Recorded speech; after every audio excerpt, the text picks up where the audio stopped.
अस्सलाम students, microbiology का आज का जो टॉपिक हम लोगों ने डिस्कस करना है वो है स्टेरिलाइजेशन। स्टेरिलाइजेशन क्या है? ये इस तरह का प्रोसेस होता है जिसमें हम इम्प्योरिटीज को रिमूव करते हैं, जर्म्स को रिमूव करते हैं। फॉर एग्जाम्पल आपको मैं इस तरह से समझाती हूँ कि जब कोई बंदा ऑपरेशन थिएटर में जाता है, ऑपरेट करता है, तो उसके पास सर्जिकल इंस्ट्रूमेंट्स होते हैं। ऐसा नहीं होता कि हर सर्जरी के लिए वो नए इंस्ट्रूमेंट्स बाय करें, वो एक ही चीज को रीयूज करते हैं काफी पेशेंट्स के लिए। तो अगर एक इंसान के जो इंस्ट्रूमेंट जो उस पर यूज हुए हैं, नाइव्स हुई हैं, सीजर्स हुई हैं, फोर्सेप्स वगैरह हुई हैं, वही जब वो इंस्ट्रूमेंट दूसरे पर्सन के लिए इस्तेमाल करेंगे तो उसको स्टेरिलाइज करेंगे। स्टेरिलाइज का मतलब होता है कि माइक्रो ऑर्गेनिजम्स को टोटली रिमूव कर देना। ठीक है, absence of all micro organism. ठीक है, उसको इस तरह से स्टेरिलाइज करेंगे कि इम्प्योरिटी का, जर्म का कोई खदशा ना रह जाए। अगर कोई भी जर्म, कोई भी इम्प्योरिटी रह जाती है और वो दूसरे पेशेंट को यूज करते हैं तो इन्फेक्शन हो सकता है और इवन क्रोनिक बीमारी हो सकती है जिसे हेपेटाइटिस कहा जाता है। तो स्टेरिलाइजेशन जो है ये एक एब्सोल्यूट टर्म है। एब्सोल्यूट टर्म का मतलब होता है कि removal of all micro organisms, हर तरह के माइक्रो ऑर्गेनिजम्स को रिमूव कर देना। जिस चीज की हम लोगों ने स्टेरिलाइजेशन की है तो उस चीज में ये यकीन दहानी हो जाती है कि अब इधर कोई माइक्रो ऑर्गेनिज्म जो है वो मौजूद नहीं है, माइक्रो ऑर्गेनिज्म भी नहीं है और इवन के उनके स्पोर्स भी नहीं है। हम नॉन लिविंग थिंग्स जो हैं, जो चीजें नॉन लिविंग थिंग्स हैं, उनको स्टेरिलाइज करते हैं और जो लिविंग थिंग्स होती हैं उनको स्टेरिलाइज नहीं किया जा सकता, उनको हम डिसइंफेक्ट करते हैं। जिस तरह से जो डॉक्टर्स होते हैं वो जब ऑपरेशन थिएटर जाते हैं तो ऑब्वियसली हमारे हाथों पे काफी सारे जर्म्स होते हैं, तो हम अपने आप को स्टेरिलाइज नहीं कर सकते, हम डिसइंफेक्ट करते हैं। क्या किया जाता है? हाथों को धोया जाता है, हैंड सैनिटाइजर्स यूज किए जाते हैं। सैनिटाइजर्स, हैंड सैनिटाइजर्स क्या करते हैं कि हमारे जो पैथोजेंस होते हैं, जो जरासीम हमारे हाथों पे होते हैं, वो किल हो जाते हैं। लेकिन मुकम्मल तौर पर फिर भी किल नहीं होते, कुछ स्पोर्स जो है वो बाकी रह जाते हैं। लेकिन इतनी क्लैरिटी आ जाती है कि इन्फेक्शन का खतरा जो है वो कम से कम हो जाता है। तो हम इसको थ्योरेटिकली किस तरह से डिस्क्राइब कर सकते हैं वो मैं आपको बताती हूँ।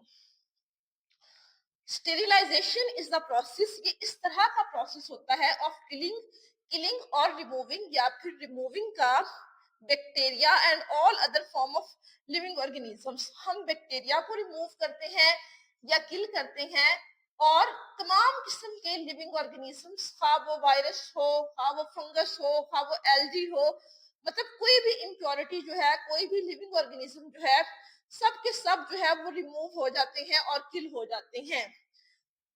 एंड देयर स्पोर्स, और उनके स्पोर्स भी फ्रॉम प्रेपरेशंस एंड आर्टिकल्स। अब यहाँ पे दो चीजें यूज की गई हैं, एक चीज यूज की गई है प्रेपरेशन और एक है आर्टिकल।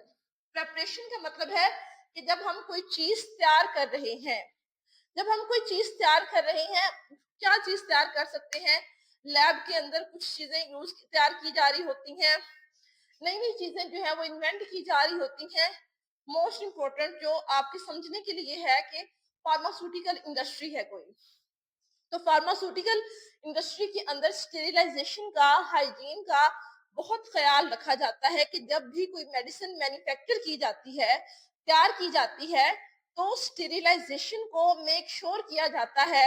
आप कोई दवाई बना रहे हैं, उसमें जरासीम अगर आ गए हैं, उसमें कुछ माइक्रोब अगर आ गए हैं, तो उसकी जो शेल्फ लाइफ है, ठीक है, और वो बहुत जल्दी जो चीज मेडिसिन है वो डिस्ट्रॉय हो जाएगी, क्योंकि माइक्रो ऑर्गेनिज्म जब मेडिसिन के अंदर चले जाते हैं तो वो वहां जाके अपनी डिवीजन स्टार्ट कर देते हैं, रिप्रोडक्शन करते हैं, और वो चीज जो है जिसने साल के अंदर या 2 साल के अंदर एक्सपायर होना था, वो महीने या 2 महीने के अंदर एक्सपायर हो जाएगी। चीजें एक्सपायर क्यों होती हैं? जब उनके अंदर माइक्रोब्स चले जाते हैं। तो फार्मास्यूटिकल इंडस्ट्री के अंदर स्टेरिलाइजेशन को बड़ा अहम समझा जाता है। प्रेपरेशन से मुराद ये है कि जो चीज हम लोग तैयार कर रहे होते हैं तो उसमें भी उसके अंदर से भी तमाम किस्म के माइक्रो ऑर्गेनिजम्स को मुकम्मल रिमूव कर देना।